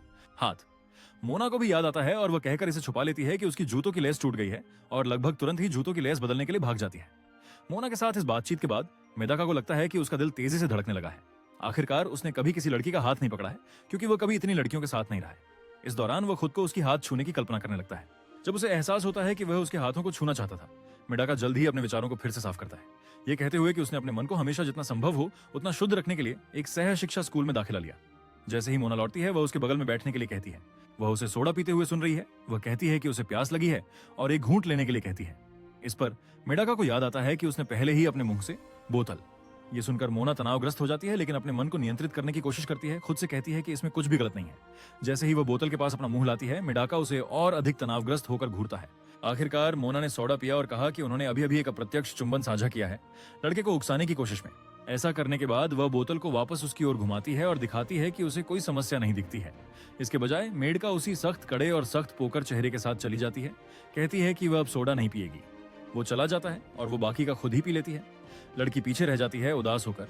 ऐसा कहकर वो फिर से बॉलिंग गली में लौटता है और सारी उस प्रलोभन से बच जाने पर राहत महसूस करता है। हालांकि जब वो गेंद पिन पर फेंकता है तो वो बुरी तरह चूक जाता है, क्योंकि पिछले हालात को लेकर उसकी घबराहट थी। अगले दिन मोना स्कूल की सर्दियों की यूनिफॉर्म पहनकर क्लास में जाती है और जैसे ही वह उस लुक के साथ आती है, सभी छात्र उसकी तारीफ करने लगते हैं। कहते हैं कि वह उस यूनिफॉर्म में बहुत अच्छी लग रही है। ये देखकर कि मेडका ने अभी भी अपने स्कूल के विंटर स्वेटर को नहीं बदला है, मोना उसके पास जाती है और उसे ऐसा करने की सलाह देती है, क्योंकि स्वेटर आम पोशाक की तुलना में अधिक लोकप्रिय है। उनकी बातचीत के दौरान वह प्यारी हो जाती है, अपने हाथ को अपनी मुद्रा में छुपाती है और सभी लड़कों को रात में मीठे सपनों का वादा देती है। जबकि मेडका एक मूर्ख है, वह उस प्रलोभन के सामने दृढ़ रहता है और कहता है कि उसका स्वेटर बदलने का इरादा नहीं है, क्योंकि उसे आमतौर पर किसी भी तरह से ठंड नहीं लगती। इसे देखकर मोना गुस्से से चेहरा बनाकर अपनी सीट पर वापस बैठ जाती है। इस बीच मेडका को शो से एक संदेश मिलता है जो उसे निजी में बात करने के लिए बुलाता है। जैसे ही मेडका लड़के से मिलती है, शो पूछता है कि वह मोना के साथ बुरे तरीके से पेश आना कब बंद करेगा। मेडका मंदिर के मालिक होने के सिद्धांतों के बारे में फिर से समझाने की कोशिश करता है, लेकिन इससे पहले कि वह विषय पर बात कर सके, शो मेडका को चुप रहने के लिए कहता है और कहता है कि उसे बस मोना के प्यार में नहीं पड़ना है और इस तरह वह अपने धर्म के नियमों के भीतर रह सकेगा। इसके अलावा शो को याद है कि जब मेडका मोना के साथ गलत व्यवहार करता है तो वो बहुत उदास हो जाती है। फिर भी लड़की उससे ऐसे बात करती है जैसे मेडका उसकी परवाह करता हो। इसलिए शो का कहना है कि वह केवल इस तरह के व्यवहार को सहन करने के लिए एक संत ही हो सकता है और वह अभी भी मेडाका के करीब जाना चाहती है। इस बीच युजुरु मेडाका से कहता है कि लड़कियों से बात करना उसके धर्म के नियमों को तोड़ने के लिए पर्याप्त नहीं है। युजुरु सलाह देता है कि मेडाका को मोना की कृपा का उत्तर देना चाहिए, क्योंकि संभवतः उसका धर्म उसे अन्य लोगों के प्रति अच्छा व्यवहार करने के लिए कहता है। जैसे ही वह लड़कों को पीछे छोड़ता है, मेदका अपने कमरे की ओर बढ़ता है, लेकिन अचानक उसे हारुनो द्वारा रोका जाता है, जो उससे शिकायत करने लगता है और पूछता है कि मेदका मोना के साथ बिना वजह इतना रूखा क्यों है। आखिरकार लड़की हमेशा उसके लिए बहुत कुछ करती है। हारुनो को लगता है कि उसने मोना के साथ जो सम्मान होना चाहिए था वह नहीं किया और वह सबसे बड़ा मूर्ख है। जब वे लड़ते हैं तो बाकी सभी सहपाठी किनारे पर खड़े होकर सब कुछ देखते हैं और यह निष्कर्ष निकालते हैं कि हारुनो और मेडाका की लड़ाई हो रही है और वे अलग हो रहे हैं। ये देखकर हारुनो चर्चा वहीं समाप्त कर देती है और कक्षा की ओर दौड़ जाती है। फिर मेडाका मोना को शिक्षक को कागजात शिक्षक के कमरे में ले जाने में मदद करते हुए देखता है। ये देखकर मेडाका महसूस करता है कि मोना वास्तव में एक अच्छी लड़की है। अगले दिन वह अपने दिमाग में इन चीजों के साथ आगे बढ़ता है और यह देखकर कि वह अपनी किताब लाना भूल गई है, वह उसे अपने साथ किताब साझा करने के लिए बुलाता है। इस पर मोना तुरंत उसके पास आने लगती है, अपनी डेस्क अपने साथ लेते हुए, लेकिन इसे देखकर मूर्ख डर जाता है और अपनी डेस्क को दूर कर लेता है, जैसे वह किसी तिलचट्टे से भाग रहा हो, मानो उसे उससे घृणा हो रही हो। उसी पल शो और युजुरु उस दृश्य को दूर से देखते हैं और अपने मन में उसे कोसने लगते हैं। तो मेडका चीजों को ठीक करने के लिए अपनी डेस्क को उसके साथ कोने में जोड़ देता है, ये कहते हुए कि वह डर गया था क्योंकि वह इतनी जल्दी आई थी और उसने उम्मीद नहीं की थी कि वह उसकी तरफ ऐसे कूदेगी। उसी क्षण ये देखकर कि उसने चीजों को सुलझा लिया है, युजुरु, शो और हारुनो सभी ने राहत की सांस ली। जहां तक मेडका का संबंध है, वह ध्यान में रखता है कि वह उससे प्यार में नहीं पड़ेगा, जिस स्थिति में वह लड़की के प्रति और अधिक अच्छा बनने लगेगा। लेकिन मोना बदले में एक बड़ी मुस्कान देती है, जिसे हारुनो फोटो खींचने का मौका लेती है, क्योंकि वह है। मोनिका ठंडी बारिश वाली सुबह जाग गई। शीशे में देखते हुए उसके बालों में फ्रिज का स्वागत हुआ। बारिश को देखते हुए उसने अपने बालों को इस्त्री की, जिससे वे थोड़ा कम फिजी लगे। बारिश वाली सुबह उसकी पसंदीदा नहीं है। इसका मतलब है कि उसे अपने बालों को स्टाइल करने में थोड़ा अधिक समय लगाना पड़ेगा और इसके अलावा उसके पसंदीदा जूते पानी में भीग गए हैं। हालांकि उसके पास कोई और विकल्प नहीं है। अपनी गुलाबी छतरी में चलते हुए मोना बहुत अच्छा महसूस करती है। हालांकि यह हर बार बारिश होने पर उसकी सामान्य प्रतिक्रिया नहीं होती है। आज का दिन बस अलग है। ऐसा लगता है कि सब कुछ उसकी संतुष्टि के अनुसार काम कर रहा है। खुशी खुशी चलते हुए उसे मेदका के शब्द याद आते हैं। वह अपने आप से कहती है, अंततः मेदका उसके सामने झुक गई। ऐसा लगता है जैसे ब्रह्मांड उसके पक्ष में है, क्योंकि वह सड़क के किनारे खड़े एक आदमी का सिलहूट देखती है। जैसे ही वह देखती है, उसकी आंखें मेदका पर जाकर ठहर जाती हैं और उसी क्षण उसका दिल फिर से खुशी से भर जाता है। मोना ने मेडका का अभिवादन किया और पूछा कि क्या हुआ और इस तेज बारिश में उसके पास छाता क्यों नहीं है। मेडका भले ही चुप है, मोना की उपस्थिति से असहज लगते हैं। इस बीच मोना याद करती हैं कि जब भी वह मेडका का अभिवादन करती हैं, वह हमेशा घमंडी तरीके से प्रतिक्रिया देते हैं, लेकिन इस बार ऐसा लगता है कि उसे कोई फर्क नहीं पड़ता। हालांकि यह ध्यान देने योग्य है कि मेडका परेशान है। मेडका उसे बताते हैं कि उन्हें सड़क के किनारे बिल्लियों का एक परिवार मिला, इसलिए उन्होंने उन्हें अपनी छतरी दे दी। मोना इससे प्रभावित होकर उसे कहती है कि यह कितना प्यारा है और फिर वह उसे अपना छाता साझा करने के लिए आमंत्रित करती है ताकि वे एक साथ स्कूल जा सकें। डर से वह शिकायत करेगा। मोना मेदका का हाथ पकड़ लेती है और हालांकि मेदका थोड़ा परेशान है, मोना जोर देती है। मेदका को अपने दोस्तों की सलाह याद आती है कि मोना के साथ अच्छा व्यवहार करें, इसलिए वह अशिष्ट न होने की कोशिश करता है और छाता पकड़ने की पेशकश करता है क्योंकि वह लंबा है। दोनों चुपचाप मूसलाधार बारिश में चलते हैं। मोना अभी भी हैरान है, विश्वास नहीं कर पा रही है कि यह वास्तव में हो रहा है। एक छोटी छतरी मुश्किल से उन दोनों को ढक पाती है और वह देखती है कि मेडाका के कंधे बारिश में भीग गए हैं, इसलिए वह उनके करीब खिसकती है। उसके लिए हैरानी की बात है कि उसे मेडाका से कोई प्रतिक्रिया नहीं मिलती है, इसलिए वह मान लेती है कि यह ठीक है। फिर वह अपने हाथों को मेडाका के हाथ के ऊपर रखती है जो छतरी पकड़े हुए है और इसके साथ मेडाका अब और विरोध नहीं कर सकता। वह उनके बीच दूरी बनाकर उससे बचने की कोशिश करता है, लेकिन चाहे मेडाका कितनी भी कोशिश कर ले, मोना जिद्दी होकर उसका पीछा करती है। हर बार जब वह उससे दूर जाने की कोशिश करता है तो वह मेडाका के और करीब आ जाती है। यह तब तक चलता रहता है जब तक वे एक धातु से सामना नहीं करते। पोस्ट मेडाका छिड़ने के कगार पर है, इसलिए वह खुद को शांत करने की कोशिश करता है, जबकि मोना उसे पोस्ट से बचने के लिए करीब आने के लिए कहती है। आखिरकार वे स्कूल पहुंच जाते हैं। हालांकि वे अभी भी बारिश से गीले हो जाते हैं। वे अपने क्लासरूम तक पहुंचने के लिए पीछे के गेट से जाने का फैसला करते हैं ताकि उन्हें थोड़ी छांव मिल सके। जैसे ही वे जिम के पास से गुजरते हैं, लड़कियों का एक समूह बास्केटबॉल खेलता है। उनमें से एक लड़की खास तौर पर ध्यान आकर्षित करती है, असाही। असाही गेंद को शूट करती है और कुछ लड़कियां उसके लिए चीयर करती हैं। ये देखकर मेडाका महिला की प्रशंसा करने से खुद को रोक नहीं पाती। भीड़ में अब अफवाहें सुनाई देने लगी हैं। वे उसके बारे में बात करते हैं और ये कि वह एक फ्रेशमैन होने के बावजूद कितनी अच्छी बास्केटबॉल खिलाड़ी है। खेल से ध्यान भटक जाने के कारण मोना गलती से अपनी छतरी गिरा देती है, जिससे एक हल्की आवाज होती है जो शांत भीड़ का ध्यान आकर्षित करने के लिए पर्याप्त जोरदार होती है। इस वजह से यहाँ तक कि असाही, जो अभी गेंद ड्रिबल कर रही है, भी विचलित हो जाती है। ये देखने के लिए कि आवाज कहां से आ रही है, असाही की नजरें मेडाका पर पड़ती हैं। इस दृश्य से चौंक कर वह अनियंत्रित रूप से अपना संतुलन खो देती है और जमीन पर मुंह के बल गिर जाती है। इसी बीच गेंद जो वह पकड़े हुए है मोना के ठीक सामने उड़ती है और जैसे ही वह उसे लगने वाली होती है, मेदाका तुरंत कार्यवाही करता है। मोना के सामने अपना हाथ रखकर उसे गेंद से बचाता है जो उसे लगने वाली होती है।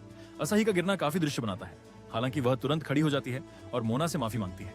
दूसरी ओर मोना कहती है कि उसे माफी मांगनी चाहिए। उसके आश्चर्य के लिए असाही वास्तव में सहमत हो जाती है। वह कहती है कि मोना को ध्यान भंग नहीं करना चाहिए था और उसे वहां से नहीं देखना चाहिए था। इसके बजाय अगर वह देखना चाहती है तो उसे बेंचों पर बैठना चाहिए। उसकी कठोर बातों के कारण उसके पीछे की अन्य लड़कियां उसे अपने वरिष्ठों का सम्मान दिखाने के लिए कहती हैं, लेकिन असाही परवाह नहीं करती। मोना भी कहती है कि वह सही है और वह छोड़ने की कोशिश करती है, लेकिन इससे पहले कि वह जा सके असाही उसे बांह से पकड़ लेती है, ये कहते हुए कि उसे उससे एक दो सवाल पूछने हैं। मोना हालांकि हिचकिचाती है, असाही द्वारा जिम के दूसरे हिस्से में बेबस खींची जाती है। जैसा कि होता है, असाही ये जानने के लिए उत्सुक है कि मोना और मेडाका के बीच क्या चल रहा है। ऐसा लगता है कि वह भी उनमें रुचि रखती है। मोना उसे बताती है कि वे सिर्फ सहपाठी थे, लेकिन असाही ने इस पर विश्वास नहीं किया क्योंकि वे एक साथ जिम आए थे, केवल एक छाता लेकर जो वे रास्ते में साझा कर सकते थे। असाही ने और सवाल पूछे, जैसे क्या वे डेट कर रहे थे या क्या उसे वह पसंद था। मोना ने इस सब से इनकार किया, लेकिन असाही बहुत गुस्से में लगता है। ये देखते हुए उसे उसकी दो साथियों ने ले लिया, जिन्होंने उससे कहा कि वह मोना को परेशान करना बंद कर दे। जैसे ही मोना और मेदका अपनी कक्षा की ओर चलते हैं, मोना असाही के साथ की गई बातचीत का जिक्र करती है। हालांकि मेदका को उसके बारे में नहीं पता था। मोना ने सोचा, वो असाही को कैसे नहीं जान सकता जब असाही उसका नाम जानता था। तभी उसे एहसास हुआ कि शायद असाही को मेडाका पसंद थी, इसलिए उसने उससे वो सवाल पूछे। क्लास में पहुंचने से पहले मेडाका को छींक आई। ये शायद उसके गीले कपड़ों की वजह से था, इसलिए उसने पहले कपड़े बदलने का निर्णय लिया। इसके कारण मोना अकेली रह गई और सोचने लगी कि वो मेडाका के करीब हो रही है। क्या यह असाही लड़की उसकी प्रतिस्पर्धा होगी? कक्षा में मोना की एक दोस्त उसकी तस्वीरें लेती है। वह उससे असाही के बारे में पूछती है और वो बताती है कि वह न केवल सुंदर है बल्कि प्रसिद्ध भी है। पहले वर्ष में ही असाही उनकी बास्केटबॉल टीम की स्टार खिलाड़ी है और यहाँ तक कि समाचारों में भी आ चुकी है। जब मोना और उसकी दोस्त असाही के बारे में बात कर रहे थे तो कुछ लड़कियां पास आईं और बातचीत में शामिल हो गईं, ये कहते हुए कि असाही कक्षा में भी शीर्ष पर है। मोना ने दिखावे के लिए आश्चर्यचकित होने का नाटक किया और उसकी तारीफ की, लेकिन वास्तव में वह कितनी बड़ी प्रतियोगी असाही हो सकती है, इससे वह डरी हुई थी। उन्होंने असाही की तुलना मोना से भी की, ये कहते हुए कि मोना जोशीली है जबकि असाही शांत है और वह सीनियर्स को अपने ऊपर हावी नहीं होने देती। उसकी ठंडी प्रतिक्रिया भी प्रशंसकों के लिए एक देखने वाली बात है।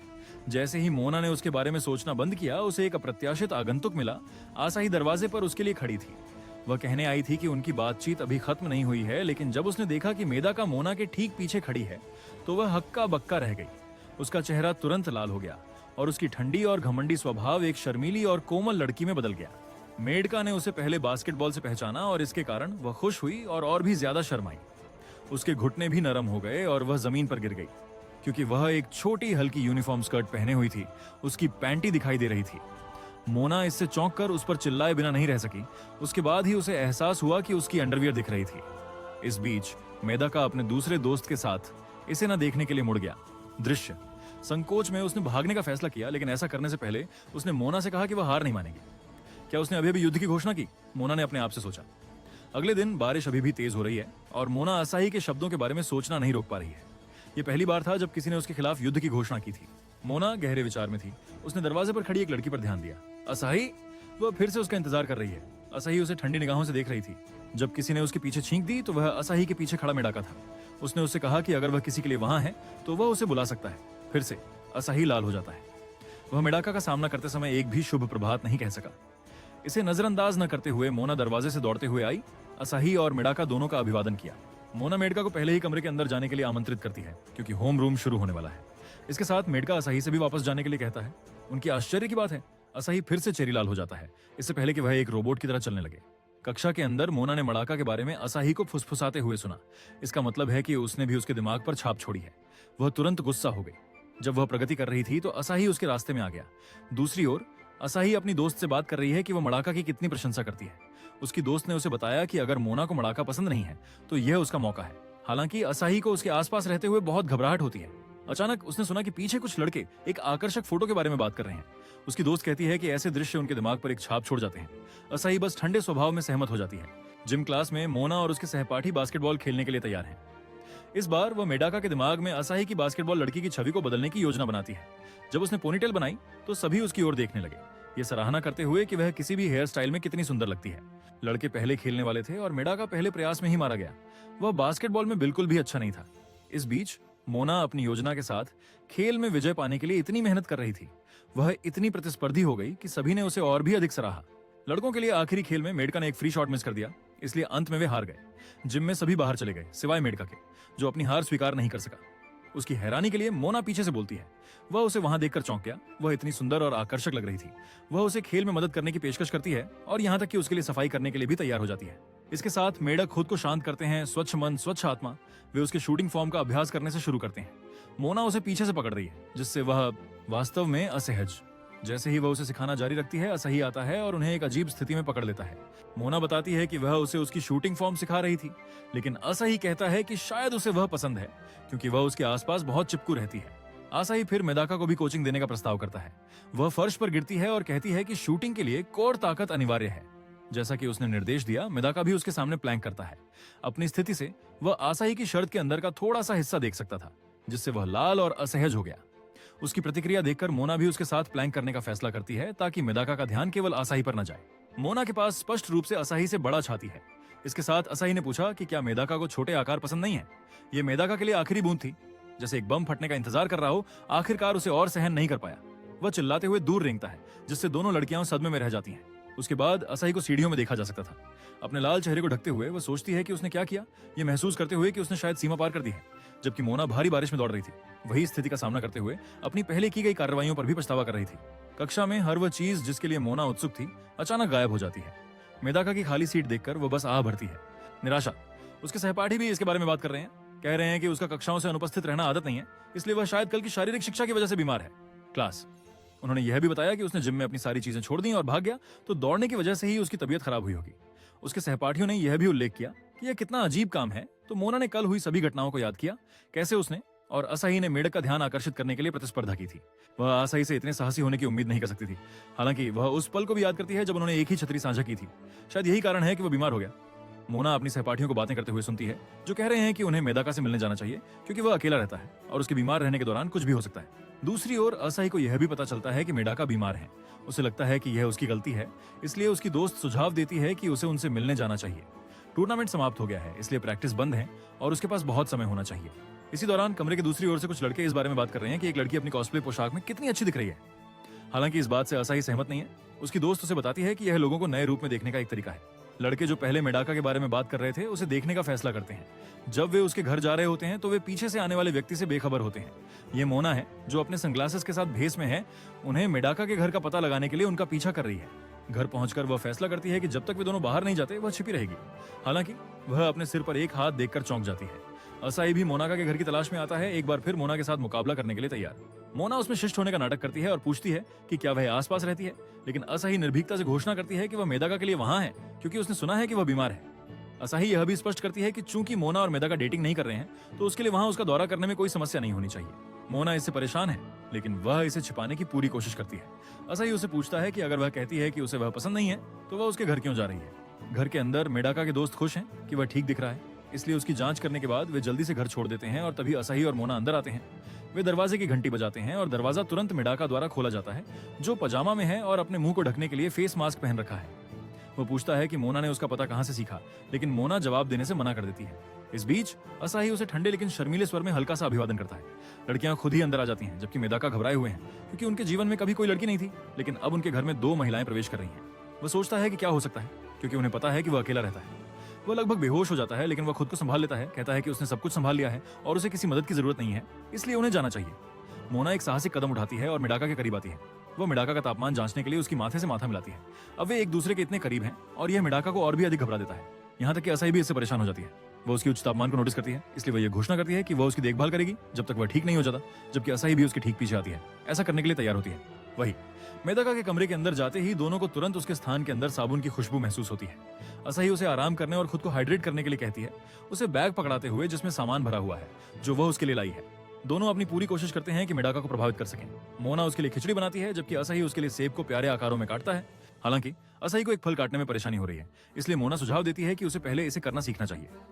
दोनों मिलकर मेदाका को सबसे सुंदर दिखने वाला भोजन प्रस्तुत करते हैं, जबकि असाही अपने आप से सोचती है कि उसे अपना खेल बेहतर करना होगा, क्योंकि ज्यादातर समय उसे मोना की मदद की जरूरत पड़ती है। मोना सबसे पहले कार्रवाई करती है। वह दलिया का एक चम्मच भरकर मेदका को खिलाती है, लेकिन मेदका जल्दी से मना कर देता है, कहता है कि वह खुद कर सकता है।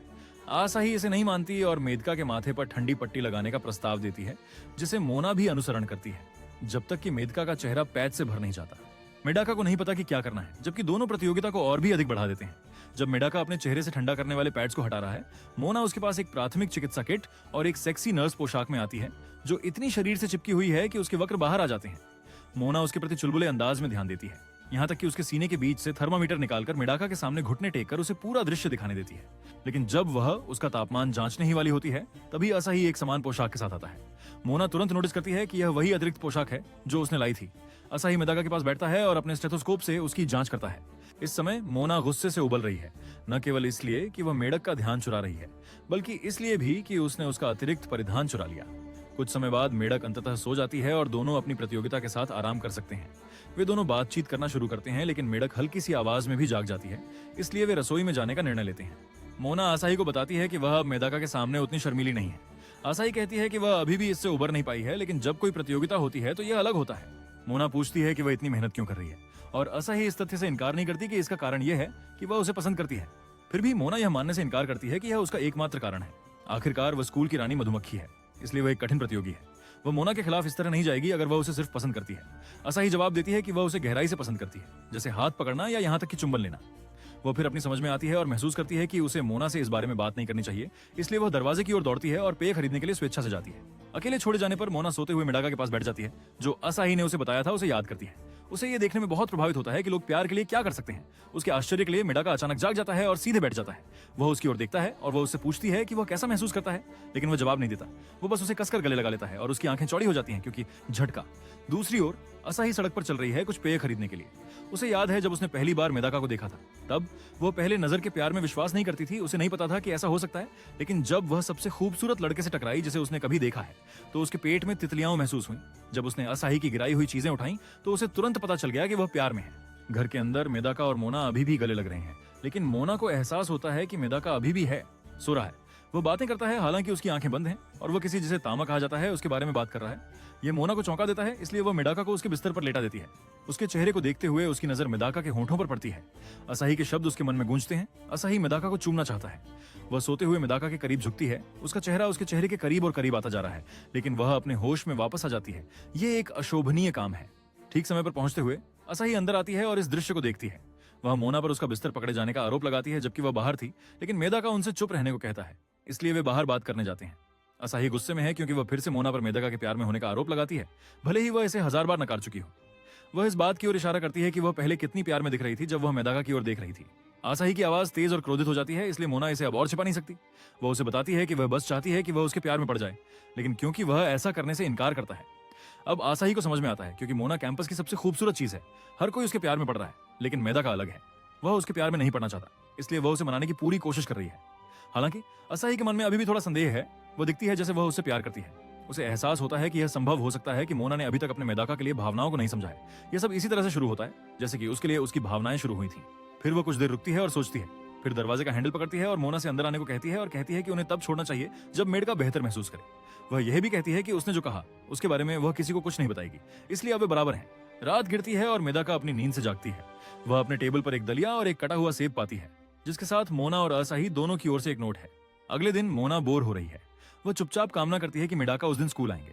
असाही भी उसके बगल में बैठी है। उसे बताती है कि वह उम्मीद करती है कि मेडाका पहले से बेहतर महसूस कर रहे हैं। वह यहाँ तक कहती है कि उसके दिल को बहुत चिंता करने से दर्द होता है। मोना उसे बताती है कि उसके लिए यह सब कहना बहुत जल्दी है, इसलिए असाही कहती है कि वह बस उसके लिए अपने विचार कह रही है। असाही पहले से ही मोना की नसों पर चढ़ रही है। पिछले कुछ दिनों में वह बस दरवाजे के पीछे झांक सकती थी, लेकिन अब वह उसके मन में आ रही है। हालांकि मोना ने अपना नाटक बंद करने से इनकार कर दिया और अभी भी असाही के प्रति प्यारी और नरम होने का नाटक करती है। हालांकि उसने उसे पहले ही अभिनय बंद करने के लिए कहा था। दो लड़के आते हैं और वे मोना को नमस्कार करते हैं। वे यह भी ध्यान देते हैं कि असाही वहां है, तो वे पूछते हैं कि वह दूसरे वर्ष की कक्षा में क्या कर रही है। हालांकि मोना यह नहीं बताना चाहती कि उनका किस तरह का संबंध है। असाही उन्हें बताती है कि वे कल मेदाका से मिलने साथ में गए थे। मोना के पास कोई चारा नहीं है, इसलिए उसने एक कहानी बना ली कि वह कैसे आई से मिल गई तरीके से। इस बीच सुबेमी, जो मोना की करीबी दोस्त है, जानती है कि असाही मेडाका के मामले में उसकी प्रतिद्वंद्वी है, इसलिए वह इस बात को लेकर उलझन में है कि क्यों वे इस तरह से व्यवहार करने लगे हैं। इससे उसे एहसास हुआ कि वह मोना के करीब रहना चाहती थी, लेकिन उसने अभी तक उसे उसके पहले नाम से भी नहीं बुलाया था और अब कोई और उसकी दोस्ती को चुराने की कोशिश कर रहा है। सुबोमी बातचीत में शामिल हो जाती है, जबकि गुप्त रूप से असाही को तेज नजरों से घूर रही होती है। जब अचानक मेदाका कमरे के अंदर चली आती है, उसका चेहरा पीला दिखता है, लेकिन वह उन्हें बताता है कि वह ठीक है। कल उसके गले में फंसने के लिए उनका धन्यवाद करता है। असाही भी उसे सुप्रभात कहता है, जिसके जवाब में वह कुछ कहता है। मोना की आंखों में तुरंत गुस्सा आ जाता है। असाही के अभिवादन के बाद वह भाग जाती है। अब बैठी हुई मोना अपनी मुंह के भाव को रोक नहीं सकती, उसका चेहरा लाल हो गया है। असाही ने उसे पूरी तरह से परेशान और तनावग्रस्त कर दिया है। मेदाका, जो उसके बगल में बैठा है, उसे कुछ बताना चाहता है। हालांकि वह इतनी चिंतित हो जाती है कि उसे बस इतना ही कहती है कि वह अपने फोन को देख रही है। उसे समझ नहीं आता कि उसने मेदाका को भी क्यों रोका, लेकिन अब जब उसने शुरू कर दिया है तो उसे अपनी नाटक जारी रखनी होगी। हर बार जब मेडाका उससे बात करने की कोशिश करता है, वो उससे बचने के बहाने ढूंढती है। एक बार वो उससे बचने के लिए भाग जाती है, लेकिन केवल एक चक्कर लगाकर उसके पीछे टकरा जाती है। टक्कर से उसे चक्कर आ जाते हैं और जब वह भागने वाली होती है, उसकी दृष्टि काली हो जाती है और वह अस्पताल के कमरे में पहुंच जाती है। एक सफेद उज्जवल कमरे में जागते हुए मोना सोचती है कि क्या हुआ। उसके बगल में मेदाका है, जो उसे बताती है कि उसे बुखार हो गया। वह इस बात की पुष्टि के लिए अपने माथे को छूती है और वाकई उसे बुखार हो गया है। मेडाका को कक्षा में वापस जाना है, इसलिए वह मोना से नर्स का इंतजार करने के लिए कहती है। मोना उसका धन्यवाद करती है और पूछती है कि क्या उसने उसे उठाया। मेडाका इसका जवाब नहीं देती, वह सिर्फ ये कहती है कि शायद उसकी वजह से ही वह बीमार है। फिर वह उसे कल उसके साथ रहने के लिए धन्यवाद देता है। यही वह पूरे दिन उससे कहना चाहता था। फिर वह मोना को शर्माते हुए छोड़कर चला जाता है, ये सोचते हुए कि वह उसे क्लिनिक तक ले जाने के कितने तरीके सोच सकता था।